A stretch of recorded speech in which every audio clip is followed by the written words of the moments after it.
Cette fois-ci, nous allons voir comment faire le modeling de ce pont-là. Donc, c'est-à-dire, on va faire du cordage un peu partout et mettre des petites planches comme ça sur le sol pour faire un pont un peu à Indiana Jones. Donc, euh, les compounds dont on va avoir besoin, il y aura un petit peu du Maxime Jean Mougin, il y aura du les Droopy Strand et les Catenary, nous n'en aurons pas besoin cette fois-ci. On aura surtout besoin du Rebel Pack pour Strain Around Strain, sorry. Donc c'est parti. Donc je pars de là, je suis content. Et donc déjà on va faire un gros cordage pour ce qui est du dessus et du dessous et des petits cordages sur les côtés. Donc comment ça va se passer? Je vais pas m'embêter, je vais commencer par merger. Donc ici le top et le bottom. Ensuite, je vais faire un resampling. Ça, je vais pouvoir driver la définition, le nombre de points sur mes curves. Ça pourra toujours me servir. Je vais donc faire, donc on l'a déjà vu, donc s'il y a besoin d'un strand ouais, around, je vais taper around, ça ira plus vite. Hop, je vais le mettre là. Ensuite, on va vouloir extrude ça avec l'extrude strand. On va lui mettre tout de suite genre 12 de side au niveau du tube. Et je vais faire un petit terminal pour qu'on voit le résultat. Et normalement, ça va pas trop bien marcher. Donc on va aller regarder ça. Je vais couper... non, celui-là, ça reste. On va aller couper le vert et le jaune. Voilà. Et qu'est-ce qu'on va avoir? Premier truc. Donc on va voir, le problème c'est qu'on va avoir si je force un peu la size, on va aller regarder ce que ça donne. Pour l'instant, ça me fait un tube qui va twister. Donc je vais tout de suite lui reverse la normale pour qu'on voit bien le résultat. On va avoir un twist sur le tube, mais par contre, on n'a pas 3 tuyaux ou 4 ou 2 qui sont tortillés. Donc ça peut être juste suffisant parfois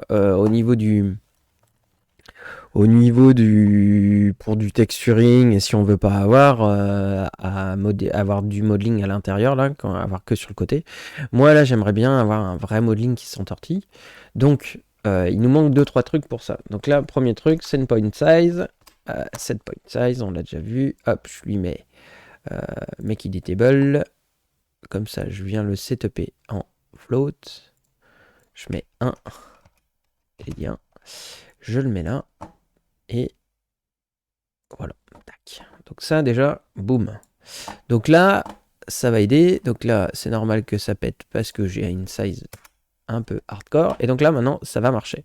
Mais ça marche pas partout. Parce que autant celles du dessus, on les a pas mal manipulées. Autant celles du bas, on les a pas trop manipulées. Donc ce qu'il va nous falloir, c'est... On va aller dans l'extrude strand et on a besoin du update strand ratio. Today, si vous m'entendez, mettez-le directement qu'on puisse l'appeler. Ça serait pas mal direct avec tab. Voilà. Et donc maintenant, j'ai bien setupé le ratio pour chaque curve. Et là, ça va devenir un peu plus agréable à travailler. Donc là, je vais pouvoir dire... pip, pip, pip, pip, pip, je veux réduire mon radius. Donc tout suit, c'est ça qui est agréable. C'est-à-dire que les tuyaux restent collés entre eux. Voilà, donc on va encore réduire un petit peu. Je vais pouvoir du coup monter mon twist. Voilà. Mais on voit que ça devient un petit peu... ça manque de détails, c'est normal. Il faut que je change mon space. Voilà, comme ça. Je restamp my curve. Et du coup, ça va influencer sur l'extrude. Il y aura plus de détails sur l'extrude. Voilà. Et donc là, c'est pas plus compliqué. Là, j'ai mon résultat. Donc, je suis content du résultat. J'ai plus qu'à faire un petit groupe. Hop, on va mettre groupe comme corde. Je vais faire... Ouais, il me reste plus que le bleu. J'ai plus qu'à faire la même chose sur le bleu. Donc ça va faire des gros trucs normalement. Donc là, ça va pas marcher. Et ça, c'est normal. C'est normal, c'est normal. Hop. Alors, elle, ça permet de refaire le layout pour ranger nos points. Donc là, on est content. Donc, je vais commencer par y sampler, ça, d'accord. Mais il y a un truc que j'ai pas fait avant, c'est un update. Un update, ça va devenir un basis. Voilà. Un réflexe, un update basis. Il y a un truc qu'il faut comprendre avec l'update basis, c'est du debugging. C'est que... Je vais aller cacher d'ailleurs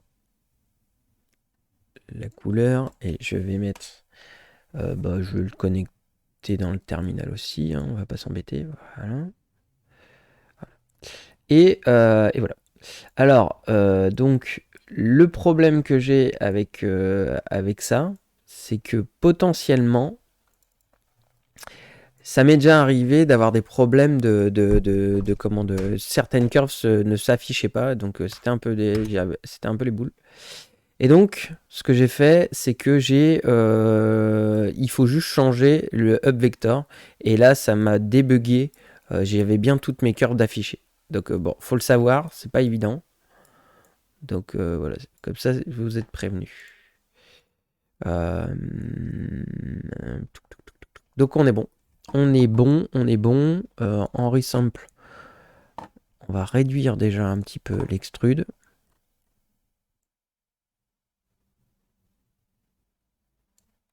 Il y a quelque chose qui m'intrigue un petit peu, je vais aller regarder.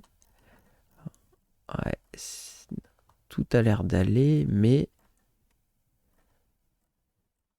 je vérifie. Visuellement, il y avait un truc qui m'interpellait. Non, c'est juste la subdiff qui est pas bonne. Donc du coup, bah tout simplement, en sampling, on a l'air d'être bon, mais pas partout. Donc ça doit être les tubes. Allez regarder ce que ça donne. Waouh, waouh, waouh, waouh. Je suis un petit peu audacieux. Je vais faire échappe. Et je vais remettre 12. Resampling.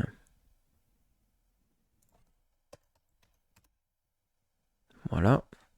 Et je sais ce que c'est. C'est moi. C'est le twist qui est trop énorme. Voilà.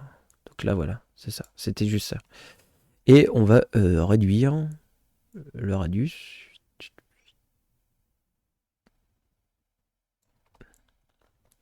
Voilà. Donc là, maintenant, on a des corps. On a un cordage. Donc on est content. Du coup, alors, on a fini ça. Maintenant, on veut passer aux planches. Alors, les planches, ce qui va être intéressant, c'est que on va aller récupérer. Je préfère récupérer la curve de départ. Pourquoi je préfère récupérer la curve de départ? Je préfère récupérer la curve de départ parce que elle va nous permettre de garder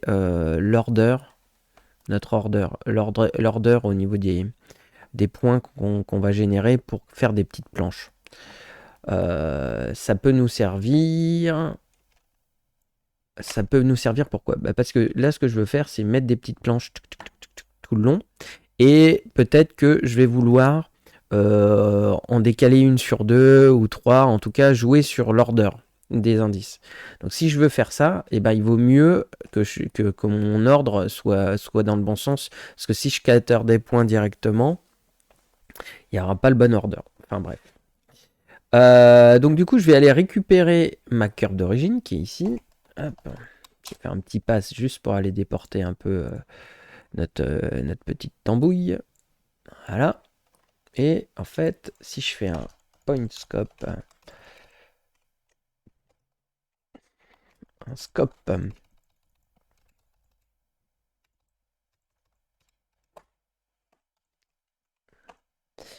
un petit terminal, voilà. On va aller regarder ce qui nous attend.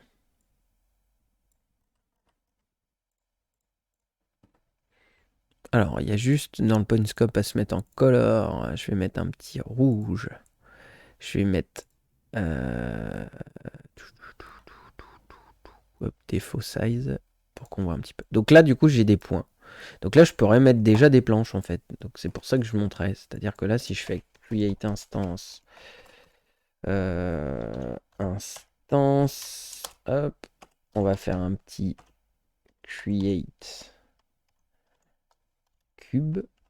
Alors évidemment, pour que ça soit joli, le mieux...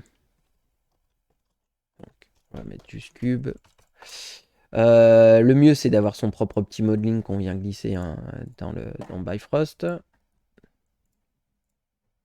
On va aller regarder le résultat.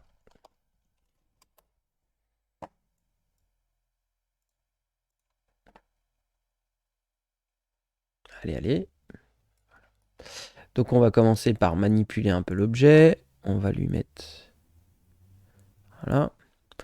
On va la hauteur un peu la réduire. Mais on voit que ça nous fait des marches. Et ça, c'est pas trop ce qu'on voulait. On voulait que la planche, en fait, elle soit dans la direction comme ça. C'est pas très grave. Il y a juste à faire notre fameux update basis, premièrement, pour avoir les informations de direction, de normal de la curve. Donc là, on est plutôt bien parti. Ça dégage. Et on va aligner ces nœuds-là. Ça sera plus simple. Mais c'est pas tout. Après, on retape Basis. Et il y a un deuxième truc qui nous intéresse, le Strength Basis to Orientation. Et donc, du coup, en faisant ça, clac, voilà. Et là, du coup, on est déjà bien plus content de ce qu'on a. Donc, je vais réduire encore un petit peu ici.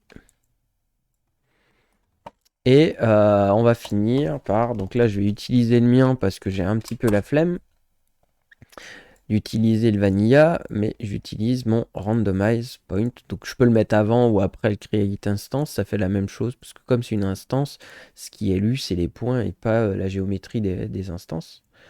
Donc voilà, et dans le randomize point, en fait, je mets un randomize point en rotation, un randomize point scale et un translation. Mais là, je vais pas trop mettre de scale. Et non, pas trop mettre de scale. Et je vais juste mettre 0, 0, 0, 0. Et comme je le disais, on va pas le faire là pour pas que la vidéo dure 1000 ans. Mais en gros, grâce à ça, le fait qu'on ait utilisé la curve, ça nous permet de pouvoir dire, par exemple, je veux que une planche sur deux, par exemple, soit un petit peu plus haute que l'autre. Comme ça, si pour éviter l'overlap, on pourrait sélectionner un indice sur deux et lui mettre un petit translate vers le dessus. Comme ça, il y en a toujours une qui est sur l'autre. Et comme ça, il n'y a pas de problème. Bah voilà, c'est tout pour la structure d'un bridge. Donc le petit plaisir, c'est de pouvoir venir déplacer comme ça les points et que tout suive, toute la beauté du procédural, et on aura fini sur le sujet. Et là, si je viens descendre mon pont, hop, je vois que ça fonctionne. Et si je voulais, changer le nombre de planches, ça ne me coûterait pas grand chose. Il y aurait juste besoin de faire un petit resample. D'ailleurs, il vaut mieux le faire le resample avant, parce que du coup, grâce à ça, si je mets un, bon, je vais mettre 2, je vais mettre 1.5, voilà. Et l'avantage, c'est que maintenant, comme on resample par la distance, si je viens descendre comme ça, j'ai toujours le même écart sur mes planches. Comme ça, voilà. Voilà, c'est tout pour cette vidéo sur la structure d'un bridge.